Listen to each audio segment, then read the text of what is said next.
सभी को प्रणाम।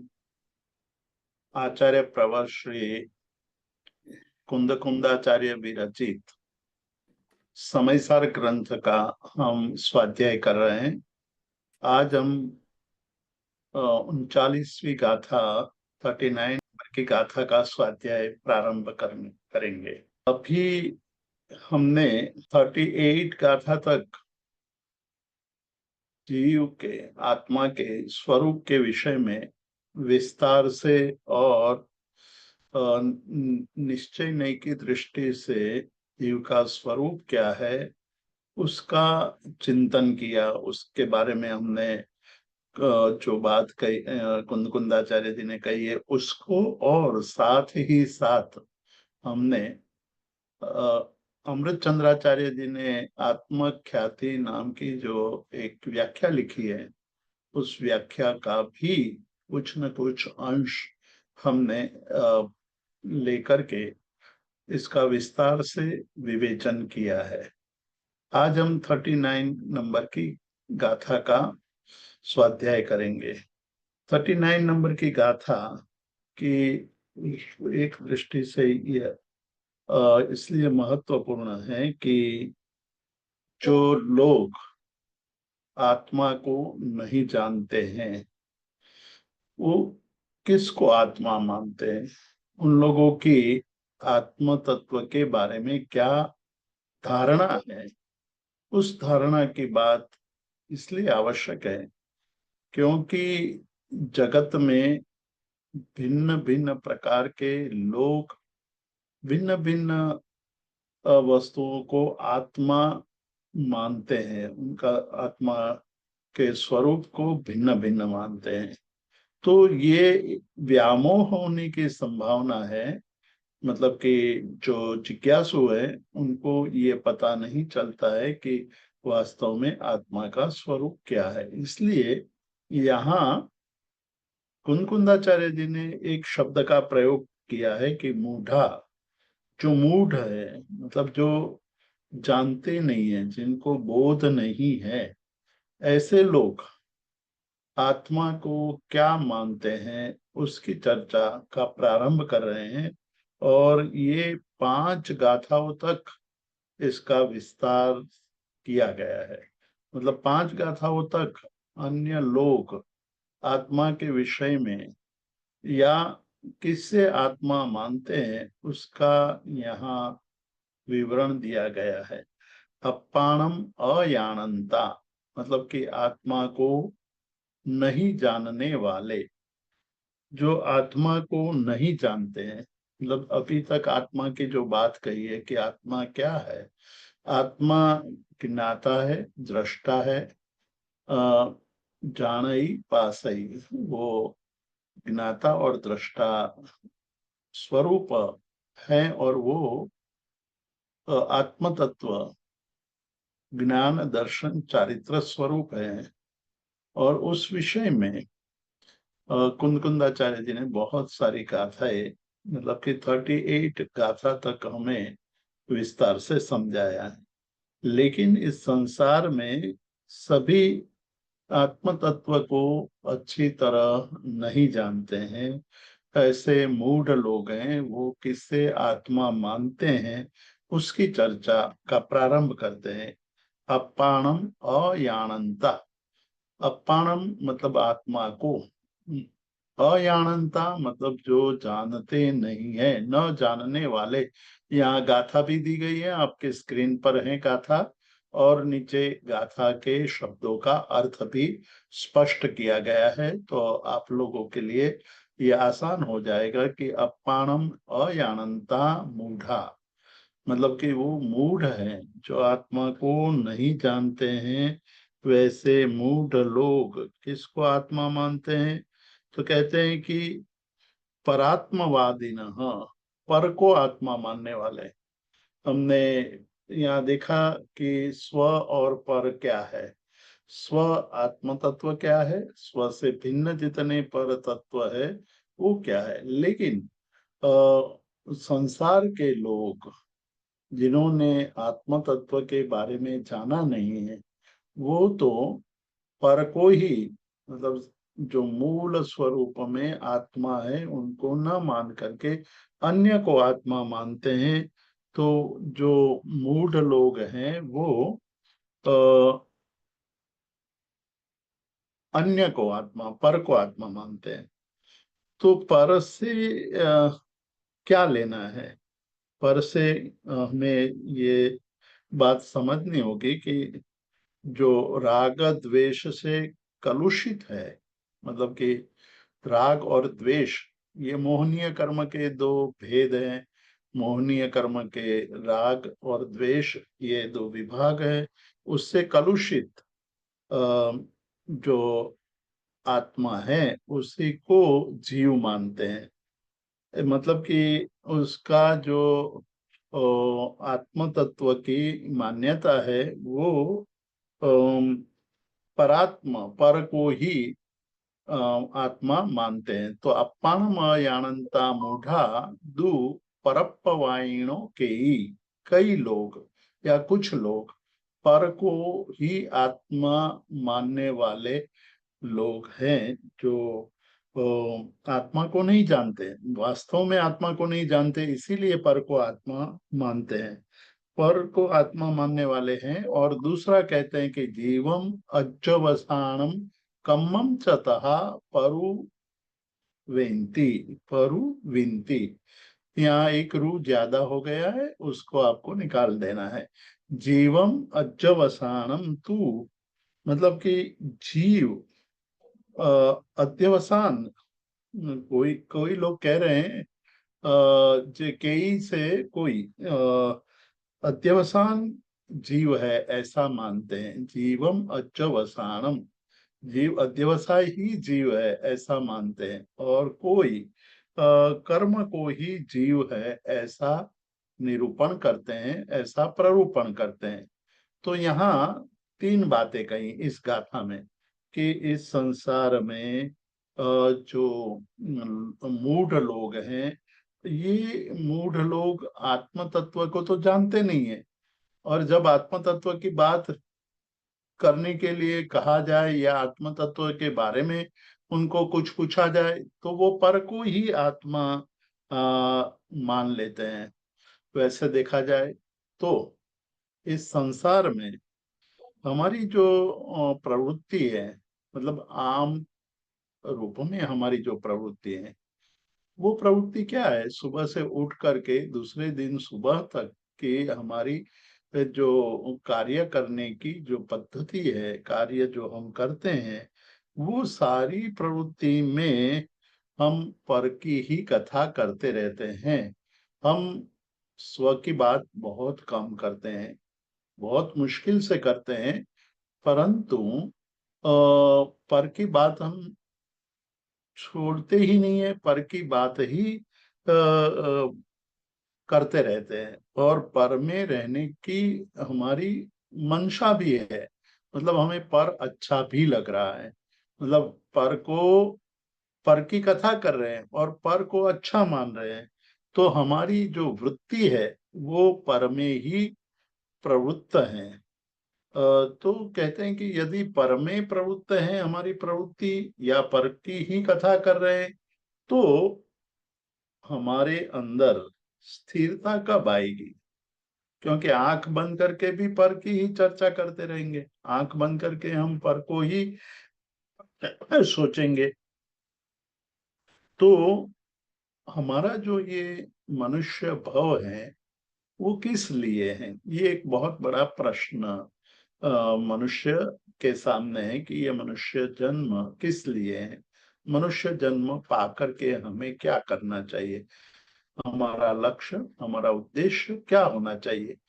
तो जो आत्म तत्व को नहीं जानता है, अपाणम अयानंता, आत्मा को नहीं जानते हैं, ऐसे लोग पर को ही जीव मानते, पर को ही आत्मा मानते हैं। पर को आत्मा मानने में उनको जरा भी मूढ़ होने के कारण समझ नहीं है। तो ये जो पर को आत्मा मानने वाले क्या करते हैं? तो कहते हैं कि वो पर तत्व को ही अपना तत्व मान करके जीते हैं। तो ये परार्थवादी है कि नहीं या परमार्थवादी है कि नहीं, ये प्रश्न है।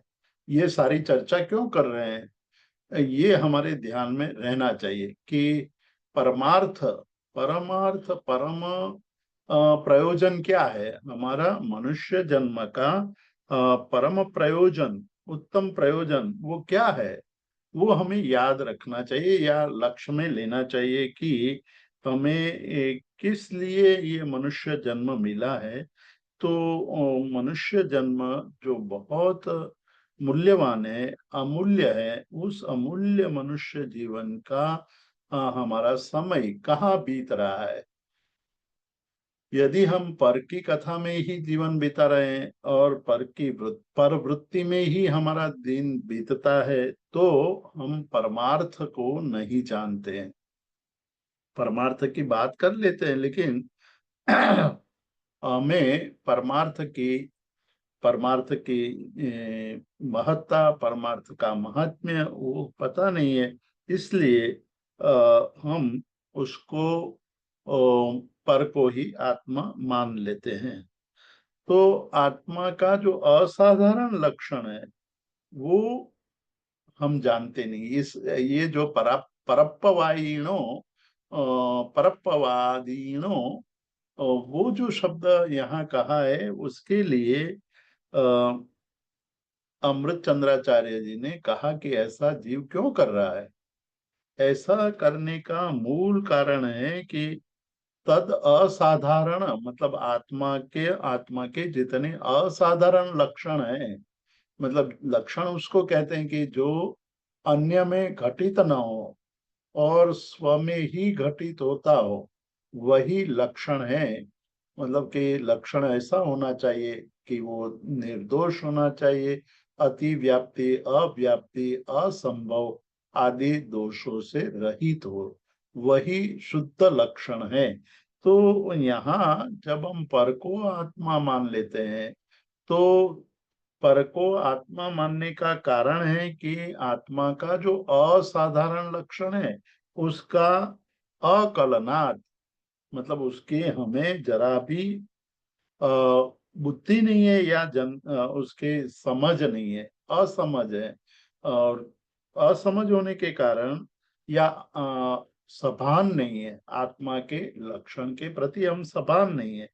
तो आत्मा और पर, अब यहाँ से महत्व की बात शुरू होती है कि पर क्या है और स्व क्या है। स्व से आत्मा लेना है, तो स्व और पर, उन दोनों का भेद करने वाला ज्ञान नहीं है, अकलनात्। अकलनात् मतलब कि हम उसको जानते नहीं है। तो जानते नहीं है तो आत्मा और अनात्मा, आत्मा और पर, स्व और पर, उसके विवेक का, उसको भेद करने का हमारे पास सामर्थ्य नहीं है। अब सामर्थ्य नहीं होने के कारण क्या होता है कि जो पुरुषार्थ करना चाहिए वो पुरुषार्थ हम कर नहीं पाते हैं। हमारा पुरुषार्थ तो होना चाहिए कि हम स्व में ही रममाण रहे, यही पुरुषार्थ करना है। मनुष्य जन्म जो मिला है उसका समय कहाँ लगाना चाहिए। यदि हम पर की कथा और पर वृत्ति में ही लीन रहते हैं, तो समझना चाहिए कि हम अभी भी मूढ़ हैं। तो मूढ़ के साथ साथ क्या कहा कि भेद ज्ञान का अभाव होने के कारण वो नपुंसक है, मतलब पुरुषार्थ करने का उनके पास सामर्थ्य नहीं है। असमर्थ होने के कारण वो स्व पर का भेद प्राप्त करने में मोह हो जाता है। मतलब क्लीब या नपुंसक उसको कहते हैं कि जिनको स्त्री से भोग करना चाहिए या पुरुष से भोग करना चाहिए ये समझ ही नहीं है, तो वो दोनों की साथ भोग करने की तीव्र इच्छा रखते हैं, उसको क्लीब कहते हैं। या दूसरा क्लीब का अर्थ किया है कि जिसमें पुरुषार्थ करने का सामर्थ्य नहीं है। पुरुषार्थ मतलब ये जहां हमें अपनी सामर्थ्य दिखाना है, जहां हमें हमारी शक्ति दिखानी है, वहां न दिखा करके अन्यत्र हम शक्ति का प्रयोग करते हैं, तो वो क्लीब पना है। उस क्लीब पना के कारण जीव को मोह उत्पन्न होता है, वो अविवेकी बन जाता है। अविवेकी बनने के कारण उनको ये पता नहीं है कि मुझे क्या करना चाहिए। इसलिए जो अमृत चंद्राचार्य है, वो ऐसे जीव को, यहाँ तो कुंद कुंदाचार्य जी ने केवल मूढ़ शब्द का प्रयोग किया है, और परंतु अमृत चंद्राचार्य उनके लिए और भी तीव्र शब्द का प्रयोग करते हैं कि अत्यंतम विमूढ़ संतः, मतलब अत्यंत विमूढ़ है। तात्विक परमार्थ क्या है उसका उनको बोध ही नहीं है। इसलिए कहते हैं कि तात्विकम अजानंतो, तात्विक को, तत्व को, पारमार्थिक को और सही अर्थ क्या है उनको नहीं जानने वाले इस संसार में जो मूड है, वो कई प्रकार के हैं। और उसमें सबसे पहला प्रकार बताया कि अध्यवसाय को ही आत्मा मानते हैं। तो वो क्या मानते हैं कि कहते हैं कि अध्यवसाय को ही आत्मा मान लेते हैं। तो अध्यवसाय क्या है कि राग द्वेष से कलुषित जो अध्यवसाय है वही जीव है। मतलब ये जीव, हम उसको आज की भाषा में प्रयोग करें तो हम कहते हैं कि वो क्रोधी है, वो स्वार्थी है, वो मायावी है, वो लोभी है। ये किसका लक्षण कर देते हैं? व्यक्ति का, जीव का लक्षण कर देते। तो क्या वो जीव का लक्षण है? मतलब कि आत्मा का लक्षण है कि यह क्रोधी है, ये रागी है, ये द्वेषी है, ये मायावी है, ये मोहमान है, ऐसा लक्षण करना उचित है? ये बात यहाँ हमें समझनी है कि किसी भी जीव को हम क्रोधी कहें या लोभी कहें या मायावी कहें, वो उचित है कि नहीं। तो यहाँ स्पष्ट कहा कि जो जिसको तात्विक का, परमार्थ का, तत्व का बोध नहीं है, वो इसी प्रकार का प्रयोग करेंगे।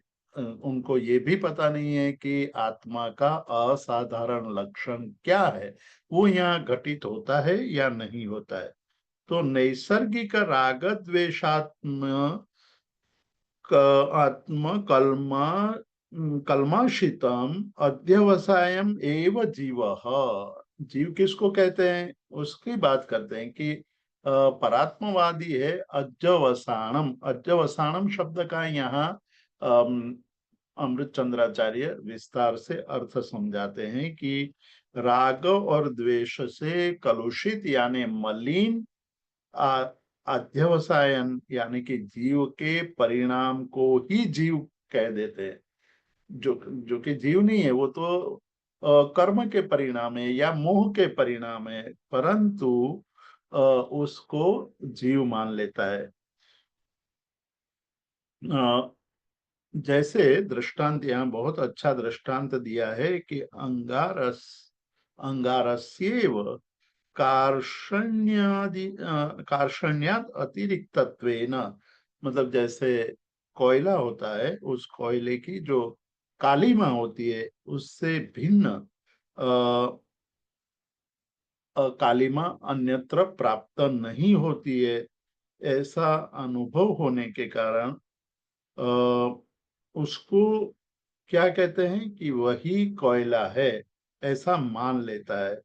तो यहाँ भी क्रोध या राग या द्वेष जीव के अलावा अन्यत्र प्राप्त नहीं हो रहा है, इसीलिए उनको ही जीव मान लेते हैं। अन्यस्य अनुपलभ्यमानत्वात्, जिस तरह कोयले की कालिमा है वो अलग रूप से दिखाई नहीं देती है, इसके कारण उसको ही अलग नहीं मानता है, उसी को कोयला मान लेता है। उसी तरह जो अविवेकी पुरुष है, जिनको भेद करने का बोध नहीं है, जिसको सत और असत, हेय और उपादेय, हेय ज्ञेय और उपादेय का भिन्न करने का ज्ञान नहीं है। ऐसे अविवेकी या अज्ञानी मोह मूढ़ जो जीव है वो उसी को जीव मान लेते हैं। किसको? यहाँ नीचे देखिए आप, अध्यवसाय, अध्यवसाय को ही जीव मान लेते हैं। अध्यवसाय किसका है? तो कभी कर्म का है। कर्म मोह का, मोह के कारण हुआ है। तो यहाँ मोह को मदिरा की उपमा दी है कर्म शास्त्र में। मोहनीय कर्म के बारे में ये कहा कि मोहनीय कर्म तो मदिरा के समान है, वाइन की तरह है। जब वाइन कोई आदमी पीता है, शराब पीता है, मदिरा पीता है, तो उनको नशा चढ़ता है। और नशा जब चढ़ता है, नशा की दशा में उनको ये लगता है कि मैं खूब आनंदित हो गया हूँ, मुझे मजा आ रही है। लेकिन वास्तव में देखा जाए तो उस वक्त उनकी विवेक बुद्धि नष्ट हो गई होती है। और विवेक का नाश होना ही सबसे बड़ा नुकसान है। तो हम देखते हैं कि जब क्रोध आता है, मन पर क्रोध सवार हो जाता है, तब हम भूल जाते हैं कि सामने कौन है, कि कैसा है, कौन है, क्या बोलना चाहिए, क्या नहीं बोलना चाहिए, ये सब हम भूल जाते हैं। परंतु जब हम व्यवहार करते हैं तो भी वो इस प्रकार का व्यवहार करते हैं। इसलिए यहाँ मदिरा के मदिरा का दृष्टांत दिया कि मदिरा पान करने वाले व्यक्ति उन्मत्त, मतलब मदोन्मत्त की तरह प्रलाप करते हैं, मतलब बड़बड़ाहट करते हैं। उनको ये पता नहीं है कि जीव कौन है, अजीव कौन है, किसको जीव कहना चाहिए, किसको जीव नहीं कहना चाहिए, ये बोध नहीं रहता है। जैसे मदिरा पान के वक्त उन्मत्त व्यक्ति को समझ में नहीं आता है, तो वो उसी तरह अविवेकी पुरुष अध्यवसाय को ही जीव मान लेता है।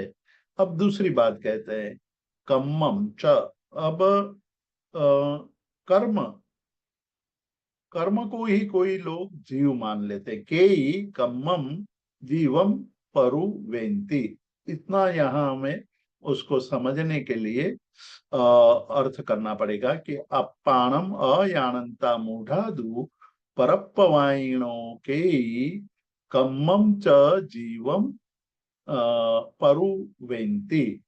कि भाई जो आत्मा को नहीं जानने वाले मूढ़ पुरुष जो परात्मा को आत्मा मानते हैं, वे ही ये ऐसी गलती करते हैं। वही ऐसे प्रकार का बयान करते हैं कि कर्म ही जीव है। यानी कि कर्म का अर्थ है जो क्रिया की जाती है वो कर्म है। तो यहाँ कर्म को जीव मानने वाले लोग संसार में बहुत है, इसलिए कई शब्द का प्रयोग किया। अनादि अनंत पूर्वापरि भूतावयवम, अनादि अनंत पूर्वापर भूत अवयव वाले एक संसरण क्रिया, सरकने वाली क्रिया जो है, वही कर्म ही जीव है। मतलब कई इस संसार में कई लोग कहते हैं कि भाई कर्म ही जीव है। कर्म का अर्थ है संसरण करना, गति करना। जो हो रही है, कर्म की गति हो रही है, क्रीड़ा आदि हो रही है, वही जीव है। तो कर्म से भिन्न, अब यहाँ प्रश्न क्या उठता है कर्म को जीव मानने के कारण? तो प्रश्न ये उठता है कि कर्म को जीव माना जाए या ना माना जाए। तो जिन लोगों के पास बोध नहीं है, मूढ़ है, ऐसे लोग कर्म को जीव मान लेते हैं। उनका कारण यह है कि कर्म से भिन्न अन्य की उनके पास उपलब्धि का बोध नहीं है। कर्म से भिन्न अन्य, तो एक तरफ देह हुआ, एक तरफ कर्म यानी कि क्रिया हुई, और दूसरी तरफ आत्मा हुआ। आत्मा को नहीं जानने वाले जो लोग होते हैं वो कर्म को जीव मान लेते हैं। कर्म को जीव मान लेने का कारण क्या है? कर्म को जीव मानने का मूल कारण यह है कि कर्म से भिन्न आत्म तत्व का जिनको बोध नहीं है, जो उसको नहीं जानता है, वही इस प्रकार का प्रलाप करता है। यहाँ प्रलपंती शब्द का प्रयोग किया है टीकाकार ने। उसका मतलब है कि प्रलाप करता है। अर्थात संसार में कई लोग ये हैं कि जो क्रिया करता है वही जीव है, जो क्रिया नहीं करता है वो जीव नहीं है। और जो आदि अनादि काल से अनंत काल तक जो क्रिया करता रहेगा वही जो है वो जीव है। तो क्रीड़ाशील जो है वह जीव है। क्रीड़ाशील तो कर्म है, कर्म ही बंधता है, कर्म ही क्षय होता है।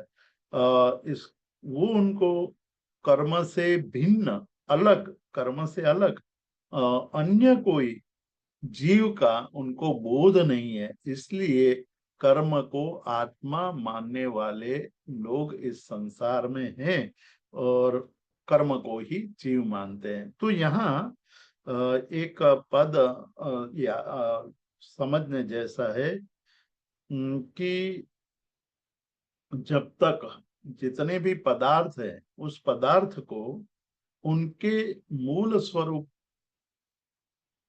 जानने की, मूल स्वरूप तक जाने की जिसके पास बुद्धि नहीं है वो भेद नहीं कर पाते हैं। तो कर्म का मूल स्वरूप क्या है और जीव का मूल स्वरूप क्या है, वो दोनों के भेद करने की प्रवृत्ति जिसमें नहीं है, तो वो ये गलती करते हैं। इसलिए वस्तु गते वस्तु कहे, मतलब कि तीर्थंकर परमात्मा, ज्ञानी गुरु भगवंत, शास्त्र को जानने वाले वस्तु को वस्तु स्वरूप में, वस्तु मतलब पदार्थ, पदार्थ के पदार्थ का मूल स्वरूप है उसी स्वरूप में जो बात करते हैं वह मूल बात को समझ सकते हैं। तो इस संसार में दूसरे प्रकार के लोग हैं जो कर्म को आत्मा मानने वाले हैं। अब तीसरी बात करते हैं, मतलब उसके बाद की गाथा हम देखेंगे, 40वीं गाथा।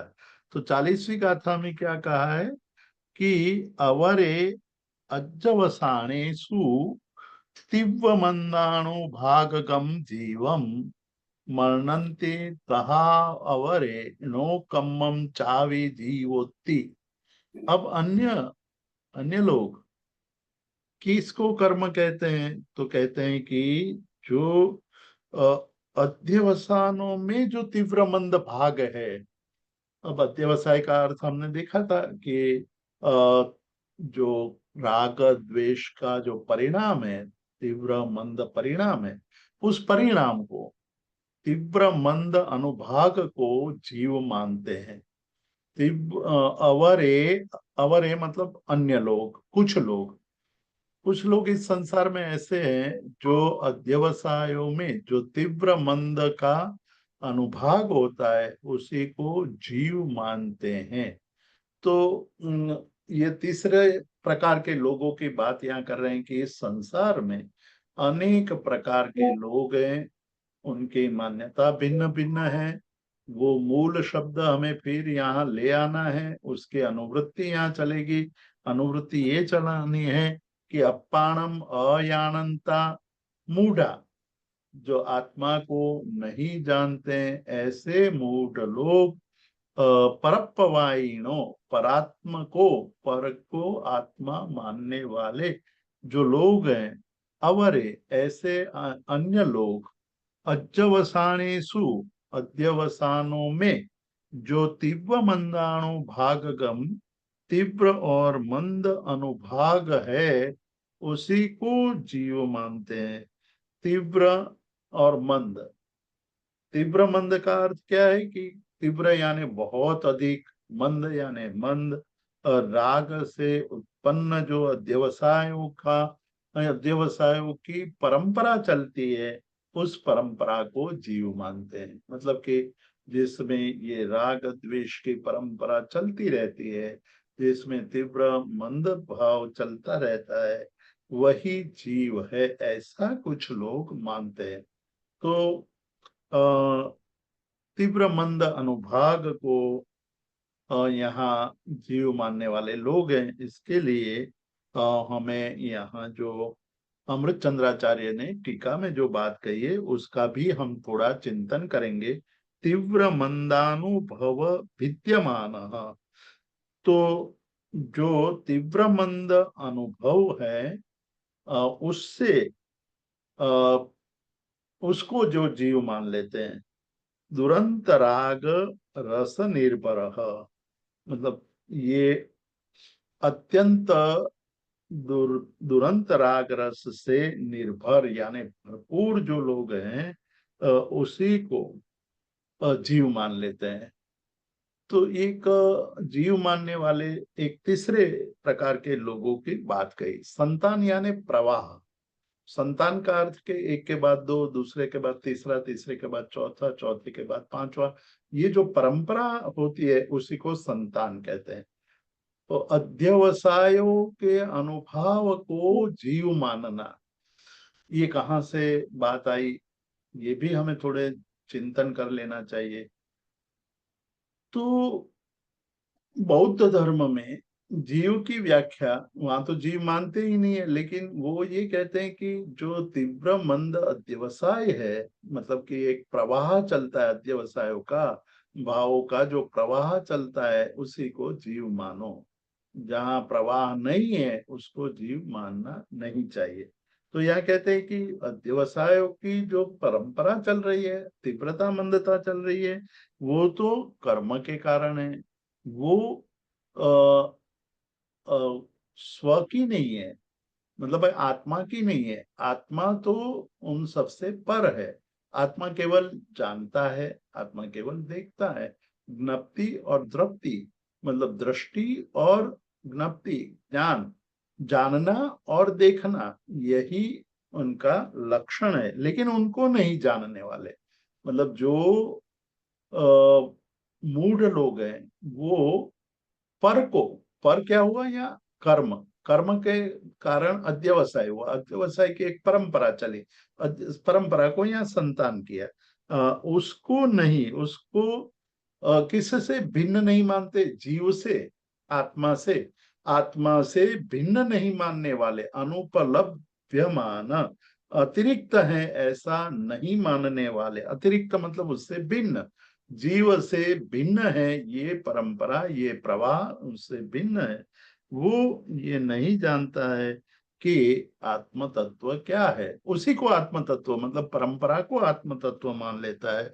तो ये दुरंत राग रस से भरा हुआ जो है उसी को जीव मान लेते हैं। और उसके जो संतान संतति, उसके जो प्रवाह चलता है, उसी को जीव मानने वाले लोग हैं। तो ऐसे लोग उनसे भिन्न कोई जीव है ऐसी उनके पास बुद्धि नहीं है, ऐसा जानने के उनके पास क्षमता नहीं है। ये बात हुई। फिर आगे चल रही, मरणंति तहा अवरे नो कम्मम चावी जीवोत्ति। मरणंति तहा अवरे, अवरे अपरे, अपरे मतलब अन्य कुछ लोग। आगे भी अवरे शब्द है, इधर भी अवरे, अवरे मतलब अन्य लोग। और कुछ लोग ऐसे होते हैं कि जो नो कम्मम, नो कम्म को जीव मान लेते हैं। नो कम्म को जीव मानना, नो कम्म मतलब शरीर। तो चौथी बात करते हैं कि अ, कुछ लोग इस संसार में ऐसे हैं कि नो कर्म को जीव मान लेते हैं। तो नो कर्म को जीव मानने वाले लोग हैं कि नो कर्म का अर्थ है भी शरीर लेना है। तो नो नो कर्म का अर्थ हो यहाँ लेना है कि जिसमें नव पुराण, नया और पुराना परिणाम जो जिसमें है, वो मतलब ये वस्तु नई है या पुरानी है, ये छोटा है या बड़ा है, ये बालक है, ये वृद्ध है, वो शरीर में हो रहा है, उसी को जो जीव मान लेते हैं उसको जीव मानने वाले लोग आत्मा को नहीं मानते हैं, आत्मा को नहीं समझते हैं। शरीर से भिन्न आत्मा का, शरीर से अतिरिक्त, अतिरिक्त मतलब भिन्न, शरीर से भिन्न मान आत्म तत्व का जिनको अनुभव नहीं है या जिसको उपलब्ध नहीं है, जो देखता नहीं है, जिनका ऐसा अनुभव नहीं है, वो ये सा मान लेता है कि ये देह ही आत्मा है। तो संसार में कई प्रकार के भिन्न भिन्न रुचि वाले लोग होते हैं, वो आत्मा को भिन्न भिन्न रूप में मानते हैं। लेकिन यहाँ ये बताना चाहते हैं कि ये भिन्न भिन्न मान्यता वाले लोग मूढ़ हैं, क्योंकि उनको सही स्वरूप का बोध नहीं है, वो सही स्वरूप को जानते नहीं है। आपको आत्मसिद्धि शास्त्र का वो श्लोक याद होगा कि अथवा देहज आत्मा, मतलब कई लोग इस संसार में ऐसे हैं कि वो देह को ही आत्मा मानते हैं। अथवा देहज आत्मा, अथवा इंद्रिय प्राण, कुछ लोग इंद्रियों को आत्मा मान लेते हैं, कई लोग प्राण को आत्मा मानते हैं। मिथ्या जूदो मानव नहीं जुदू एंधान, मतलब इनसे अलग कोई आत्म तत्व मानना वो मिथ्या है, ऐसा कौन मानते हैं? जो मूढ़ है वो। अवरे जो अपर लोग है, कुछ लोग ऐसे हैं वो नो कम्मम यानी देह को ही आत्मा मान लेते हैं, देह के साथ और चीजें जुड़ी है, उसके थोड़ी सूक्ष्मता आती है तो उसको भी आत्म तत्व मानते हैं। कुछ लोग कहते हैं कि इंद्रियां ही आत्म तत्व है, और कुछ लोग कहते हैं कि प्राण आत्म तत्व है। उससे भिन्न कोई आत्म तत्व मानना वो मिथ्या है। और मिथ्या इसलिए है कि उससे भिन्न कोई आत्म तत्व का अनुभव ही नहीं है, उसको जानने की कोई कला है नहीं सीखी है, इसलिए वो हमेशा यही कहेगा कि होता तो दिखाई देता, उससे भिन्न कोई आत्म तत्व होता तो वो दिखाई क्यों नहीं देता है, वो अनुभव में क्यों नहीं आता है। और अ, अनुभव में नहीं आता है इसलिए नहीं है, ऐसी प्ररूपणा करते हैं। तो वहां आत्मसिद्धि में कहा है कि जो आत्मा अलग होता तो दिखाई देता, पर वो दिखाई नहीं देता है इसलिए है नहीं अलग। और कहते हैं कि जिस तरह घटपट अलग है इसलिए घटपट अलग दिखाई देते हैं, उसी तरह यदि देह से भिन्न आत्मा होता तो हमें आत्म तत्व दिखाई देना चाहिए। तो आत्म तत्व दिखाई नहीं देता है इसलिए वो है नहीं, ऐसी मान्यता वाले लोग भी हैं। तो यहाँ मरणंती तहा अवरे नो कम्मम चावी जीवोति, कुछ लोग ऐसे होते हैं कि जो नो कर्म, शरीर को ही जीव मान लेते हैं, आत्म तत्व मान लेते हैं। अब और आगे 41 41वीं गाथा में जाएंगे तो वहां कहते हैं कि कम्म कम्म सुदयम जीवम, 41वीं है अपने पास की हुई। कम्मसुदयम जीवम अवरे कम्माणु भागम इच्छन्ति। अब अवरे अन्य लोग, कुछ लोग होते हैं वो क्या कहते हैं कि कम्माणु भागम कम्मसुदयम जीवम इच्छन्ति। देखिए किसको जीव मानते हैं? तो कहते हैं कि शुभ कर्म और अशुभ कर्म कम्मसुदयम, कर्म के उदय को ही, कर्म के उदय को ही, कर्म उदयम जीवम अपरे कर्मानुभागम इच्छन्ति, कर्म के विपाक को ही वो जीव मान लेते हैं। मतलब जहाँ कर्म का विपाक होता है वही जीव है, जहाँ कर्म का विपाक नहीं है वो जीव नहीं है, ऐसा कुछ लोग मानते हैं। अवरे अपरे कि कोई कर्म के उदय को जीव मानते हैं, कर्मानुभागम कर्म के उदय को, कर्म के जो भाग है, अनुभाग है, विपाक है उसको, तो कर्म का विपाक उदयम, कर्म के उदय को, कर्म के शुभ कर्म के उदय को या अशुभ कर्म के उदय को या विपाक को ही जीव मान लेते हैं। तो ये क्या कहते हैं, ऐसे लोग क्या कहते हैं कि इस संसार में पुण्य और पाप रूप जो स्थिति है, उस स्थिति का अनुभव करने वाला जो कोई है वही जीव है। क्या कहते हैं, कर्म के शुभ कर्म का विपाक और अशुभ कर्म का विपाक, उसका अनुभव करने वाला कर्म विपाक ही जीव है। कर्म विपाक एव जीव, शुभाशुभ भाव से अतिरिक्त अधिक अन्य अलग जीव की उपलब्धि नहीं है। कौन है? फिर से यहाँ हम आगे वाली गाथा का अनुसंधान करेंगे कि अपाणम अयानंता, जो आत्मा को नहीं जानता है ऐसा मूढ़ा मूढ़, परप्पवायिनो, परात्मा को, पर को ही आत्मा मानने वाले, अवरे अपर लोग, कुछ लोग, कोई लोग, कर्मस उदयम, कर्म के उदय को ही जीव मान लेते हैं। कर्म का उदय, शुभ कर्म का, अशुभ कर्म का उदय, उसका विपाक, उस विपाक को जीव मान लेते हैं। तो क्यों जीव मान लेते हैं कि भाई कर्म विपाक से भिन्न कोई अलग चीज नहीं है, उसका अनुभव नहीं हो रहा है, और अनुभव नहीं हो रहा है तो वो अलग अस्तित्व नहीं है, उससे भिन्न नहीं है कोई भी। इस वो भिन्नता का उनको बोध नहीं है, वही उनकी मूढ़ता है, वही उनकी अज्ञानता है। अज्ञानता के कारण भेद नहीं कर पा रहा है, इसलिए भेद नहीं कर पाने से वो जो जैसा नहीं है उसको वैसा मान रहा है। हमने पहले भी एक शब्द का प्रयोग किया था कि वस्तु को, वस्तु स्वरूप को वस्तु के स्वरूप, मूल स्वरूप तक जानने की कोशिश करनी चाहिए कि मूल स्वरूप क्या है, वास्तविकता क्या है, उस वास्तविकता को जाननी चाहिए। तो कर्म विपाक को ही जीव मानने वाले कई लोग होते हैं। फिर कहते हैं कि तिब्बत्तणम अंधत्तणम अमंदत्तण गुणे ही जो सो हवदि जीवो।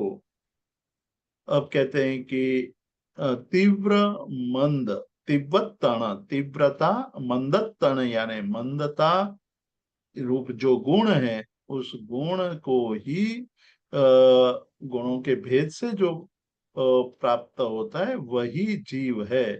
तो ये पांच छठा प्रकार बताया कि कुछ लोग इस संसार में ऐसे हैं कि जो शाता और अशाता, जिससे आनंद होता है या जिससे दुख होता है, वो जो तीव्र मंद कर्म का अनुभव है, उस अनुभव को ही, कर्म के अनुभव को ही जीव मान लेते हैं, उसी को जीव मानने वाले लोग हैं। तो साता असाता रूपेण अभिव्याप्त, कई लोग इस संसार में ऐसे हैं कि जो शाता और अशाता, शाता मतलब वो कहेगा कि भाई देखो जड़ वस्तु में शाता नहीं है, पेन को शाता होती नहीं है, पेन चलती है तब तक चलती है, नहीं चलती है तो कोई उसके अंदर अनुभूति नहीं है। जहां अनुभूति है शाता अशाता की, वही जीव है। तो शाता अशाता ही जीव है, ऐसा मानने वाले इस संसार में है। वो उसके लिए कहते हैं कि साता असात रूपेण अभिव्याप्त समस्त तीव्र मंदत्व गुणाभ्याम विद्यमान, जो समस्त तीव्र मंद, समस्त तीव्र मंद, तीव्रपना और मंदपना के गुण से जो भेद प्राप्त कर रहा है वही कर्मानुभव है, वही जीव है। कर्मानुभव को जीव माना, कर्मानुभव एव जीव, कर्म का अनुभव है वही जीव है। उससे अब यहाँ बाकी की सारी बातें हमें यहाँ वैसे ही समझ लेनी है, परंतु हमें बार बार उसका हम दोहराते इसलिए हैं कि वो बात हमें याद रहनी चाहिए कि ऐसी अनुभूति क्यों हो रही है, ऐसी अनुभूति होने का मूल कोई कारण हो तो उससे अतिरिक्त, सुख और दुख से अतिरिक्त, या सुखानुभव या दुखानुभव, सुख रूप कर्मानुभव, दुख रूप कर्मानुभव, उससे अतिरिक्त, उससे भिन्न उनके पास कोई अनुभूति ही नहीं है। वो अनुभूति नहीं है, इसलिए वो कहता है कि मुझे दुख हो रहा है, मुझे सुख हो रहा है, मैं सुखी हूँ, मैं दुखी हूँ।